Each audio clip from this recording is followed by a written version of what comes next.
কত মানুষ 60 বছরে, 70 বছর, 90 বছরও কোনোদিন মালিকের ঘর দেখে না, আল্লাহর ঘর দেখেই নাই, নবী সাল্লাল্লাহু আলাইহি সাল্লামের রওজা শরীফ দেখেও নাই। অনেক বদনসিব বুড়া মানুষ আছে, দুর্ভাগা। এই বুড়া মিয়ার জীবনের সব টাকার ব্যবস্থা করতে পারছে, করে, কিন্তু আল্লাহর ঘর জিয়ারতের জন্য ওনার কাছে কখনোই টাকা হয় না। আসল কথা হলো তার দিলের মধ্যে কখনোই এই ঘরের প্রতি জজবাই নাই, আগ্রহই নাই। নাই তো 3 ছেলে বিদেশ পাঠাইবার টাকা মিলছে, বাড়িতে বিল্ডিং করার টাকা হইছে, জমি কিনবার টাকা হইছে, 60 বছরের সব প্রয়োজন পূরণ হইছে, শুধু আল্লাহর ঘর জিয়ারতের টাকাটা ব্যবস্থা হয় না। আসল কথা হলো দিলে নাই, অন্তরে এটা নাই, মানসিকতাই নাই। এজন্য কোরআনুল কারীমের মধ্যে আছে, ওমান কাফারা ফা ইন্নাল্লাহা গানিয়্যুন আনিল আলামিন। আমার ঘরে পরেও আসতে যে অস্বীকার করে, আল্লাহ নিজে বলছে, এমন সৃষ্টি জীব থেকে, এমন মানুষ থেকে আমি আল্লাহ তাআলা পূর্ণ অমুখাপেক্ষী। অর্থাৎ আমি আল্লাহ তার ধারধারি না, আমি তার পরোয়াই করি না। সে আমার ঘরে আসে নাই, এই জন্য আমার ঘরের মর্যাদাও কমে নাই, আমি আল্লাহর মর্যাদাও কমে নাই, নাউযুবিল্লাহ। বরং ক্ষতিগ্রস্ত হয়েছে সেই যে আসে না, যে আমার ঘরে ইবাদত করে নাই, সামর্থ্য থাকা সত্ত্বেও, ফরজ হওয়া সত্ত্বেও যে পালন করে নাই। তো যাই হোক, আমাদের সব কিছুতে আমরা আলহামদুলিল্লাহ অনেকে আসি, মসজিদে দান করি, মাদ্রাসায় দান করি, ভালো কাজ, গরিব দুঃখী অসহায়কে দান করে থাকি। এক্ষেত্রে এটা জরুরি বিষয় মনে রাখতে হবে। ওই ছেলে দেখেন, এই ছেলের মোবাইলের দিকে দেখেন, অপদার্থে বসে বসে মোবাইলটা নিয়েই ব্যস্ত। তোমারে বলি, এই গেঞ্জিওয়ালা তোমারে বলতেছে, ফালতু কোথাকার, বেওকুফ। মানে মোবাইল টিপতানি বসছো, এখানে ফাইজলামি করতে বসছো। জি, হেতে হেতের মোবাইল লইয়েই ব্যস্ত। কি করে ওয়াজ, কে করে, কি কয়, হেতের এগুলো দিয়ে করবো কি? হের মোবাইল আছে, 7,000 ধন আছে, বুঝেন নাই? আর কি, একটা মোবাইল থাকা মানে 7,000 ধন। একটা মোবাইল আছে তো সব আছে। তো চলেন, তাহলে আমরা প্রথম এটা বললাম,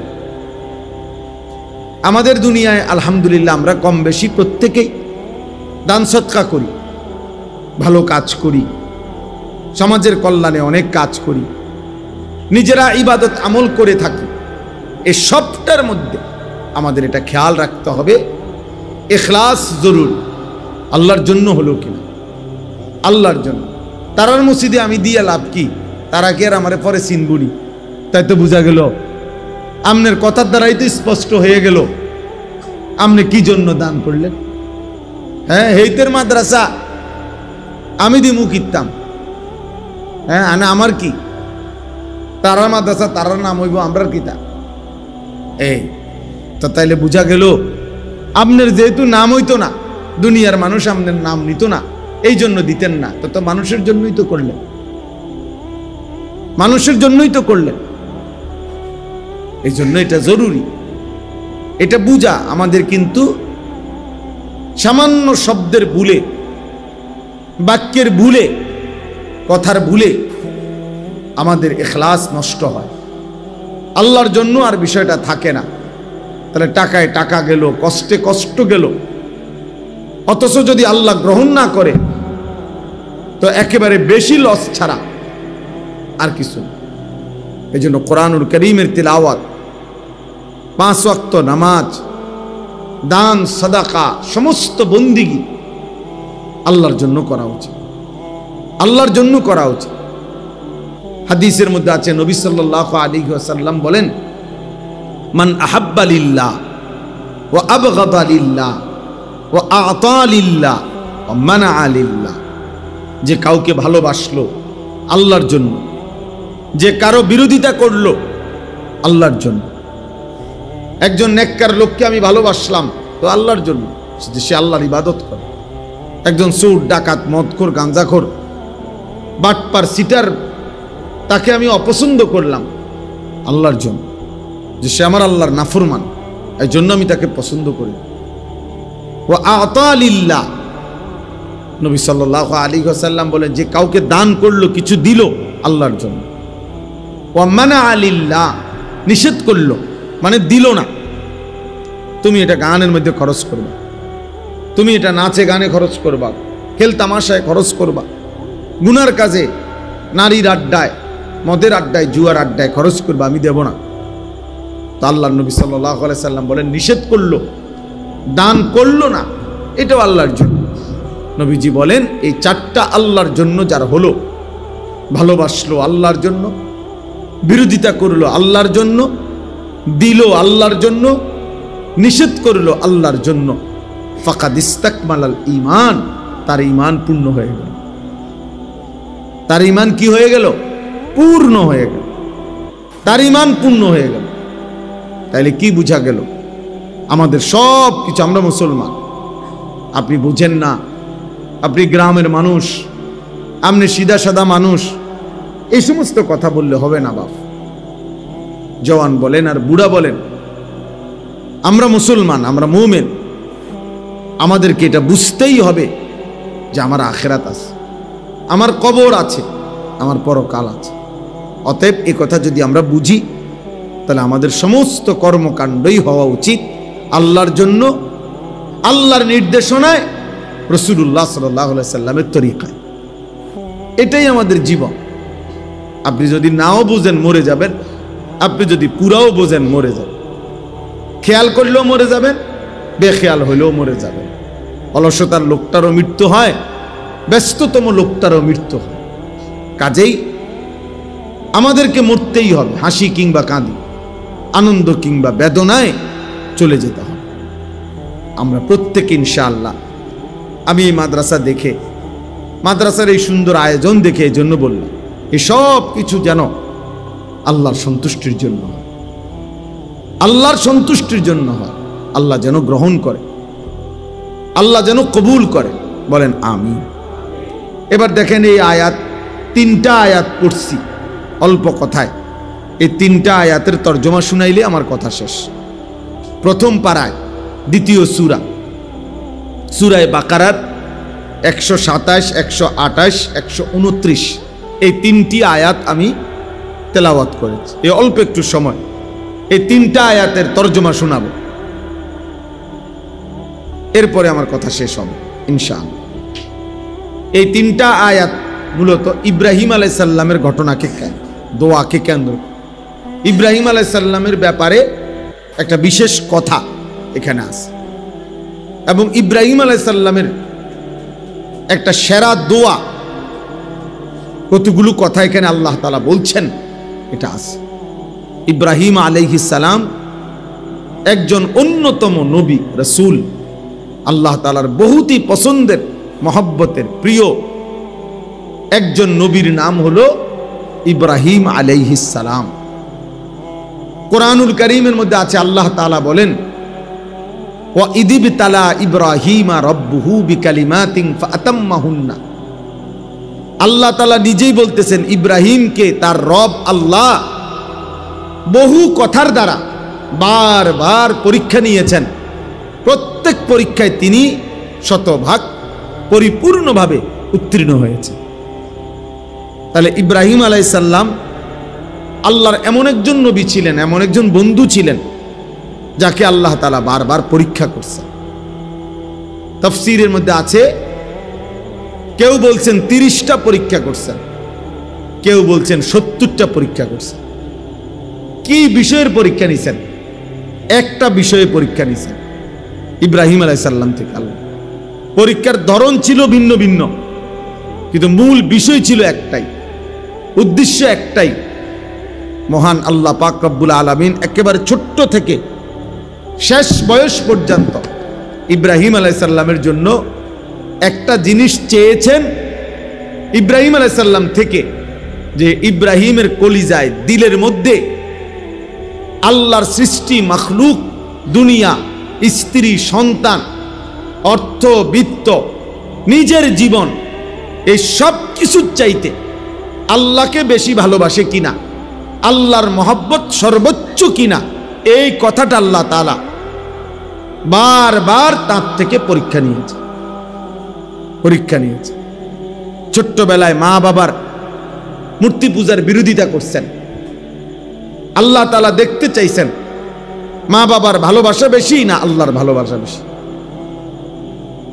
এরপরে নমরুদ সহ পুরা জাতির বিরুদ্ধে, পুরা কওমের বিরুদ্ধে, মূর্তি পূজার বিরুদ্ধে তাদের বিরোধিতা করছেন ইব্রাহিম আলাইহিস সালাম। আল্লাহ দেখতে চাইছেন আল্লাহর ভালোবাসা বেশি না স্বগোত্রীয় লোকের প্রতি ভালোবাসা বেশি। এখানেও তিনি প্রমাণিত হয়েছে যে আল্লাহকে ভালোবাসেন বেশি। নমরুদের আগুনের কুণ্ডলিতে ফেলে দিছে, এখানে তার নিজের জান, নিজের জীবন বিপদগ্রস্ত হয়েছে। আল্লাহ দেখতে চাইছেন ইব্রাহিম নিজের জীবনকে বেশি ভালোবাসে না আল্লাহকে বেশি ভালোবাসে। এজন্য আগুনে পড়বার মুহূর্তেও তাফসীরের মধ্যে আছে জিব্রাইল, মিকাইল, ইসরাফিল, আজরাইল, এই চারো ফেরেশতা ওনাকে বলছেন, হে নবী ইব্রাহিম, আপনি বললে আমরা আপনাকে এই আগুন থেকে বাঁচায় দেব। তিনি বলছেন, না, তোমরা যাও, আমি যেই আল্লাহর জন্য আগুনে পড়তে যাচ্ছি তিনি আমাকে দেখতেছেন, তিনি আমাকে দেখছেন। হাসবি আল্লাহ, আমার আল্লাহই আমার জন্য যথেষ্ট, আল্লাহই যথেষ্ট। তাইলে উনি নিজের জানের চাইতেও আল্লাহকে বেশি ভালোবাসেন, এটা প্রমাণ করছে। নিজের বংশ স্বজন থেকে, নিজের দেশ, জাতি, গোত্র, গোষ্ঠী, সম্প্রদায় থেকে আল্লাহকে বেশি ভালোবাসেন। আপন মা বাবার চাইতেও বেশি আল্লাহকে ভালোবাসেন। এরপরে আল্লাহ তাআলা উনাকে একটা 84 বছর বয়সে অনেক কান্নার পরে একটা মাসুম বাচ্চা, একটা সন্তান দান করছেন, ইসমাঈল আলাইহিস সালাম। এই ছেলেটাকে নিয়ে আল্লাহ তাআলা বারবার পরীক্ষা করছে। একবার বলছে ইসমাঈলকে কোলে নিবা না, আদর করবা না, চুমা দিবা না, উনি মেনে নিছে। আরেকবার বলছে তাকে দূরে চোখের আড়াল করে দূর দেশে রাইখা আসবা, উনি সেটাও মেনে নিছে। আরেকবার বলছে তাকে জবাই করে ফেলবা, তো উনি জবাই করতেও রেডি হয়েছে। উনি প্রমাণ করছে যে আল্লাহ ছোটবেলায় যেরকম মা বাবার ভালোবাসার চাইতেও আপনাকে বেশি ভালোবাসছি, আজকে আবারও প্রমাণ করলাম সন্তানের চাইতেও আপনাকে বেশি ভালোবাসি, মা বাবার চাইতেও আপনাকে বেশি ভালোবাসি, সন্তানের চাইতেও বেশি আপনাকে ভালোবাসি। এরপরে আল্লাহ তাআলা ওনার স্ত্রী হাজেরা, ইসমাঈলের মা, উনাকেও চোখের আড়াল করে দিছে ইসমাঈলের সাথে। বলছে স্ত্রী এবং ছেলেকে দূরে পাঠায় দাও, চোখের আড়াল করে দাও। ইব্রাহিম আলাইহিস সালাম, আমি সংক্ষেপে বললাম আর কি, এত রাজি হয়েছেন, এত দূরে পাঠাই দিয়ে আসছেন তাদেরকে। একেবারে ঘাস, তরু, লতা, পানি বিহীন, জনমানবহীন একেবারে মরুভূমি, সেখানে একাকী রেখে আসছেন।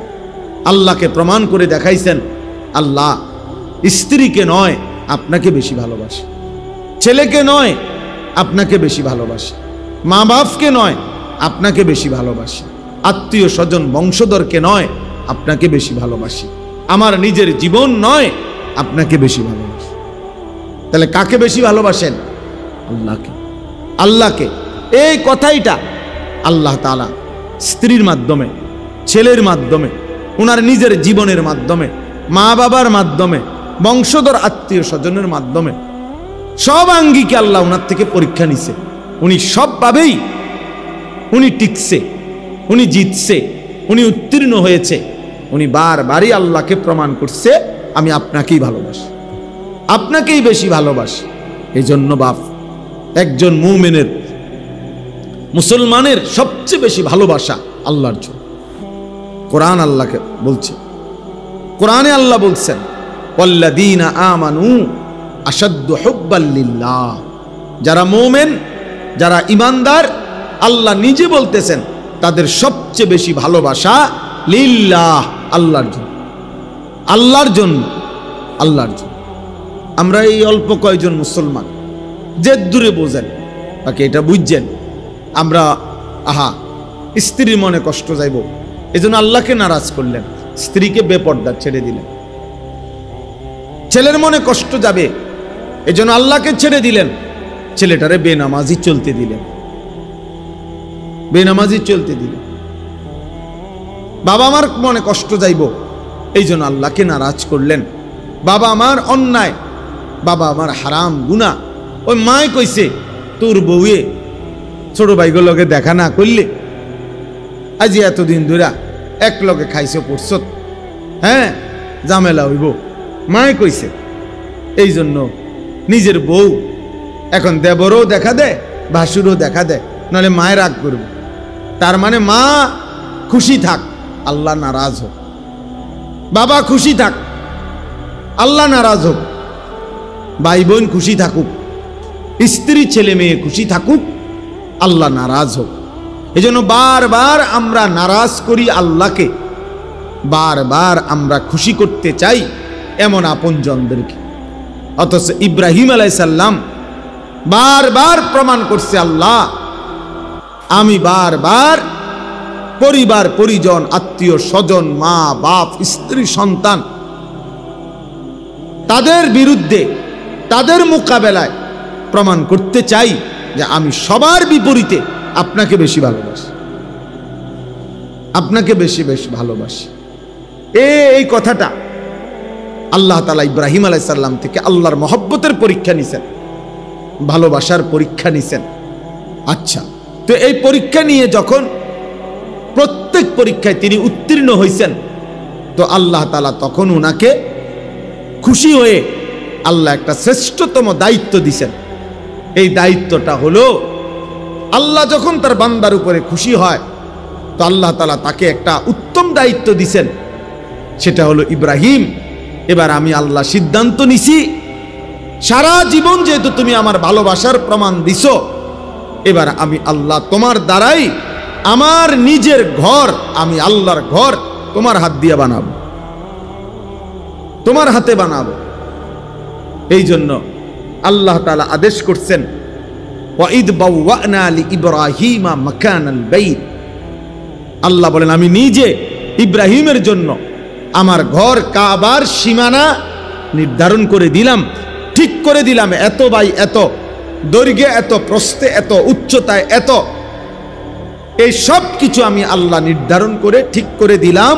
ইব্রাহিমকে বললাম আমি আল্লাহর নকশায় ম্যাপের উপরে তুমি আমার ঘর পুনরায় নির্মাণ করো, পুনরায় নির্মাণ করো। ইব্রাহিম আলাইহিস সালাম তার প্রিয় সন্তান ইসমাইলকে সাথে নিয়ে এই ঘর পুনর্নির্মাণ করলেন। তাহলে দুইটা জিনিস, এক, আল্লাহ যখন তার কোনো বান্দার উপরে খুশি হয় তো আল্লাহ তাআলা তাকে দ্বীনি উত্তম কোনো কাজ করার সুযোগ দেয়। এজন্য কারো হাতে মসজিদ গড়ে ওঠা, কারো হাতে মাদ্রাসা গড়ে ওঠা, কারো হাতে কোনো দ্বীনি কাজ গড়ে ওঠা, তো এটা প্রমাণ করে যে আল্লাহ তাআলা তার আমল, আল্লাহ তাআলা তার কোনো ভালো কাজ কবুল করছেন, এর পুরস্কার স্বরূপ আল্লাহ তাআলা তাকে দিয়ে তার দ্বীনের কোনো কাজ করাচ্ছেন। এরপরে এই আয়াতের মধ্যে আল্লাহ তাআলা এই কথাটা বলছেন, ওয়াইদ ইয়ারফাউ ইব্রাহিমুল কাওয়াইদা মিনাল বাইতি ওয়া ইসমাঈল। হে নবী সাল্লাল্লাহু আলাইহি ওয়াসাল্লাম, স্মরণ করেন আপনি সেই কথা যখন আল্লাহ ইব্রাহিমের মাধ্যমে তার ঘর পুনর্নির্মাণ করালেন এবং তার ছেলে ইসমাঈল সহ।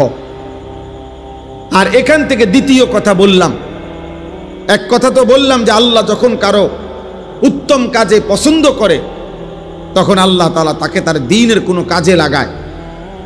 আর দ্বিতীয় কথা এখান থেকে শিক্ষণীয়, প্রত্যেক বাবার উচিত তার সন্তানকে দ্বীনি কাজে শরীক রাখা। বাবা যদি সন্তানকে আগলাইয়া না রাখে, বাবা যদি সন্তানকে গড়ে না তোলে, আমার ছেলেকে মসজিদ আমি চিনাইতে হবে, আমার ছেলেকে কোরআন আমি চিনাইতে হবে, হুজুর তার হুজুর, আমি তার বাপ, আমার সন্তানের সাথে আমার সম্পর্ক বেশি উস্তাদের চাইতে। উস্তাদ তো উস্তাদ, উনি তো 100 জন ছাত্রের শিক্ষক, কিন্তু এ তো আমার সন্তান। আজকে দুর্ভাগ্য আমাদের হলো এটা, বদনসিব আমাদের অধিকাংশ মানুষ জিফুতের লেগেই, সংসারের লেগেই বাজার করে, ব্যবসা করে, বিদেশ করে, এমনি মুখে বলে, মনের মধ্যে এটা বুঝায় যে সংসারের লেগেই কষ্ট করিয়ে, কিন্তু কষ্ট করে, বাড়ি করে, বিল্ডিং করে, জমি করে, মাথার ঘাম পায়ে ফেলে কামাই করে, কিন্তু যেই ছেলে মেয়ে, যেই স্ত্রী, যাদের জন্য বলতেছে আমি এগুলো করতেছি, এদের চরিত্র, এদের ঈমান, এদের আখলাক, এদের নামাজ, এদের বন্দিগি, এদের আচার আচরণের ব্যাপারে উনি একবারেই বেখবর। এবারটা বলে সংসারের লাগে কামাই করে, অথচ উনার সংসারের স্ত্রী সন্তান নামাজ পড়ে না, তো আমনে কোন অপদার্থের লাগে কামাই করে? আপনি কোন হাইওয়ানের জন্য কামাই করতে আছেন? বেউকুফ মিয়া, আহাম্মক। তোর ফুতে বেটা 1 ওয়াক্ত নামাজ পড়ে না, তাহলে এটা কিসের কামাই হইল? কিসের সংসার হইল? কার সংসার এটা? কিসের সংসার? স্ত্রী আমার বউ, মানুষের রং চায়, মানুষের বেড়া রাস্তা,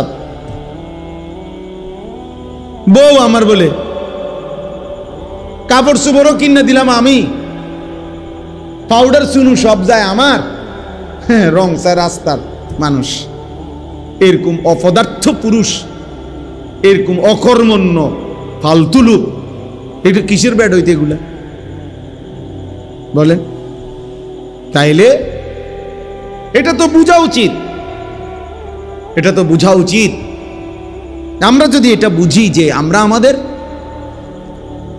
সংসারের জন্য কষ্ট করতেছি, এত কামাই, এত রোজগারি, এত লাভ যাবে, এই যে মানুষের বাজার, ব্যবসা, আয়, উপার্জন, দেশ বিদেশ, আহা, এত কিছু করতেছে, তো এত কিছু যে মানুষটার লেগে করতেছো বেটা, যে সংসারের বউ বাচ্চার লেগা, তো এদের চরিত্র কই? এদের ঈমান কই? এদের আখলাক কই? এদের আল্লাহ কই? এদের রাসূল কই? এদের নামাজ কই? এদের সেজদা কই? তো এটা কি ধরনের কথা আমি বুঝলাম না, আমি বুঝি না। এটা এর চাইতে বড় আফসোসের কথা কি হইতে পারে? কি হইতে? আমি রোজগার করি যে সন্তানের জন্য, আমার চোখের সামনে সে 1 ওয়াক্ত নামাজও পড়ে না, তো আমি কি রোজগার করলাম? কার লেগে করলাম? কার জন্য করলাম? কেন করলাম? তাই আমার স্ত্রী পর্দা করে না, আমার স্ত্রী নামাজ পড়ে না, তো আমি কার জন্য রোজগার করলাম? আমার ছেলের চুল, চেহারা, লেবাস, পোশাক দেখলে বুঝাই যায় যে বাপের সাথে তার কোনো সম্পর্কই নাই, না চেহারায়, না সুরতে, না কথাবার্তায়, না আচরণে। তো এটা আমনের বাপ হইল কেমনে? আরে আমনের ফুত হইল কেমনে? ইব্রাহিম তো এমন বাপ ছিলেন যিনি এত বড় আল্লাহর ঘর নির্মাণের কাজেও, ছোট্ট ছেলে, 12-13 বছর, 14 বছরের ছেলে মাত্র, কিন্তু আল্লাহর ঘর নির্মাণের এত বড় মহান কাজে উনি ওনার ছেলেকে সঙ্গী রাখছেন, বা ইসমাইল ছেলেকে সাথে রাখছেন, বুঝাইছেন যে আমার সন্তানকে, আমার সন্তান ওই কাজই করবে, আমি বাপ যা করব, আমি করব আল্লাহর ঘর নির্মাণ, তা আমার সন্তান বুঝিব এভাবে মোবাইল টিপব, আমার সন্তানও তাই করবে। এটা না বাপ পুতের কথা, সম্পর্ক। দেখেন ইব্রাহিম আলাইহিস সালাম যখন ওই ইসমাইলকে কুরবানি করতে গেছে, তখন ইব্রাহিম আলাইহিস সালাম ওনার ছেলেকে বলছে, বাবা, আমি স্বপ্নে দেখছি তোমাকে জবাই করতেছি, এখন আমি সেটা চাচ্ছি করতে, তুমি কি মনে করো? সন্তান সাথে সাথে বলল, ইয়া আবাতি ফাআল মা তু'মার, হে আমার বাবা, আপনাকে আল্লাহ যে আদেশ করেছেন আপনি এক্ষুনি তা পালন করুন। তাহলে বাবা সন্তানকে বলতে দেরি করে নাই, সন্তানও বাবার কথা বুঝতে দেরি করে নাই। মেজাজ একরকম, বাবাও আল্লাহরে চিনে, সন্তানও কাকে চিনে? আল্লাহকে চিনে, আল্লাহকে চিনে। আজ আমাদের দুর্ভাগ্য, বাবা বইয়ে বইয়ে বিড়ি খায়, ফুতে বইয়ে বইয়ে গাঁজা খায়, বাবা বইয়ে বইয়ে টেলিভিশন চায়, ফুতে বইয়ে বইয়ে মোবাইল চায়, স্বামী বইয়ে বইয়ে আরেক বেড়ার বেড়ি দেখে, বউয়ে ঘুরতে ঘুরতে আরেক বেড়ারে দেখায়। ওমা কার কি সংসার, কেডা স্বামী কেডা স্ত্রী, কেডা ছেলে কেডা বাপ, কিচ্ছুর কোনো খবর নেই, কিচ্ছুর কোনো খবর নেই। যার যে শুধু মূল হিসাব হইল একত্রে থাকি, ভিন্ন থাকি, কোন রকমে দুগা ভাত খাওন, কদ্দুর উত্তালাওন। বুঝেন না কথা? দুনিয়াটা কদ্দুর কোন রকম ফারে না করো, কিছু ভাত তরকারি খাইয়া পেশাব পায়খানা কইরা কতক্ষণ দুনিয়া পার করা। আল্লাহ আমাদেরকে মাফ করে দেন। এজন্য বাবা আল্লাহ তাআলা এটা বুঝাইছেন। আমি এটাই হাদিস পড়ছি, এটাই মূল বক্তব্য, লম্বা ওয়াজ করতে চাই না। মাওলানা আশরাফ এর এই মাদ্রাসা আমরা সবসময় আসি, বয়ান ছাড়াও আমি এমনি খোঁজ খবর রাখি। ও তো আমাদের অনেক ঘনিষ্ঠ ছাত্র, এই জন্য আমি লম্বা করতে চাচ্ছি না। আপনাদেরকে বললাম, এখানে স্পষ্ট আল্লাহ উদাহরণ দেখাইলো, ওইখানেও উদাহরণ দেখাইলো। ইব্রাহিম আলাইহিস সালাম সন্তানকে বলতে দেরি, সন্তান মানতে দেরি করছে না। ইব্রাহিম আলাইহিস সালাম বলছে, আমি দেখতেছি স্বপ্নে তোমারে জবাই করছি। ছেলে বলতেছে, স্বপ্নে কি দেখছেন, কিটা দেখছেন, কেরুম দেখছেন, কিচ্ছু বলে নাই। আপনার আল্লাহ আদেশ করেছেন, আপনি পালন করুন, আমার জবাই করে দেন। কি আশ্চর্য বাপ! গল্প শোনা আর বাস্তবতা তো এক কথা না। একটা লোক কিচ্ছা শুনলাম, এক দেশে এক রাজা ছিল, রাজার একটা ফুতা ছিল। এটা তো এক দেশে এক রাজা ছিল এই ঘটনা না, এটা কোরআনের ঘটনা, মানে শতভাগ সত্য ঘটনা, বাস্তবিক অর্থেই সত্য ঘটনা এটা। এই জন্য আপনাদের কাছে আমার অনুরোধ, কেন মাদ্রাসায় পড়াবেন সন্তানকে? এটা আপনার জিম্মাদারি। ছেলে মেয়েকে, একটা ছেলে মেয়েকেও, যেই মা বাপ তার একটা সন্তানকেও আল্লাহর কোরআন থেকে বঞ্চিত করেছে, ওই সন্তান বঞ্চিত করেছে ছেলেকে মেয়েকে, ওই মা বাপ নিশ্চিত জালেম। কিয়ামতের দিন ওরা জালেম হিসাবে হাসরের ময়দানে উঠবে, এবং ওই সন্তান তাদেরকে আল্লাহর সামনে বিচার প্রার্থী হবে মা বাবার বিরুদ্ধে, এবং মা বাবাকে কিয়ামতের দিন ওই সন্তান, ওই ছেলে ওই মেয়ে, যে মা বাপ তার সন্তানকে দিন শিখায় নাই, আল্লাহ চিনায় নাই, আখিরাত চিনায় নাই, পরকাল চিনায় নাই, ইবাদত আমলে বাধ্য করে নাই, চেষ্টা করে নাই, দিন রাত্রি ফিকির করে নাই, কিয়ামতের দিন ওই সন্তান নিশ্চিত মনে রাখবেন, ওই মা বাপকে হাসরের ময়দানের কোটি কোটি মানুষের সামনে সন্তান তার মা বাপকে বেইজ্জতি করবে, কোনো সন্দেহ নাই। সন্তান বেইজ্জতি করবে ওই মা বাপকে। কি ধরনের বেইজ্জতি? পায়ের নিচে ফালাইয়া, মুরাইয়া, ফাঁড়াইয়া, এরপরে সন্তান জাহান্নামে যায়। নিজ সন্তান তখন পিতা মাতাকে পায়ের নিচে ফালাইয়া মুরাইবে, ফাঁড়াইবে, এরপরে বলবে, আল্লাহ আজকে এদেরকে বেইজ্জতি কইরা, অপমানিত করে আমি গেলাম, জাহান্নামে যাচ্ছি, এরা আমারে বঞ্চিত করল। আমি ছোটবেলায় বুঝতাম না, আমি 6 বছর বয়সে আমি কিছুই জানতাম না, কিছুই জানতাম।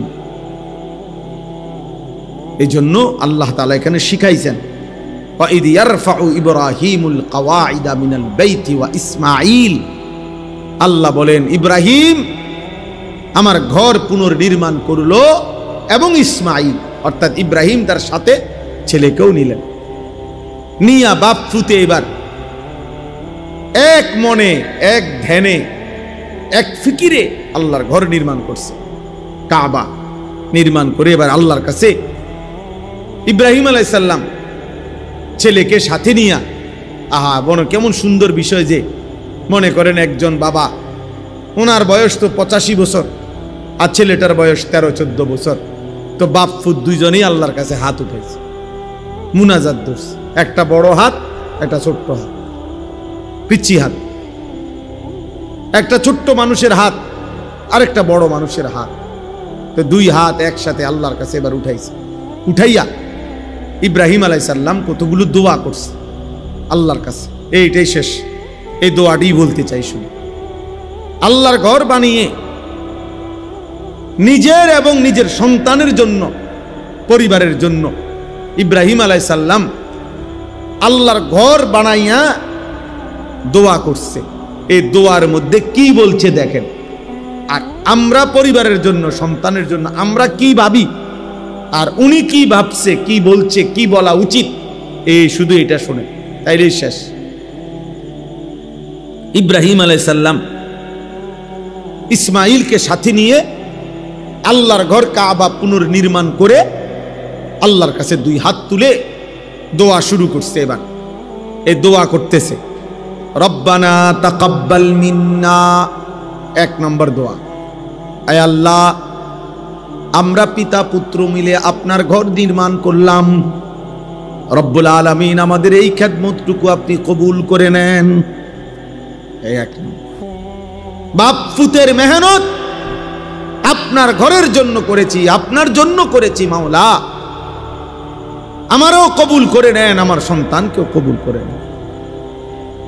রব্বানা তাকাব্বাল মিন্না, আমরা দুইজনের খেদমত আপনি কবুল করেন।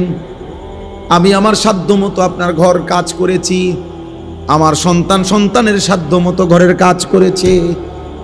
কারণ বাপ পুত্র আর সমান সমানই টানছে না, কারণ উনি হলেন সামর্থ্যবান, সে তো বাচ্চা। কিন্তু আপনি আমাদের দুইজনের খেদমত কবুল করেন।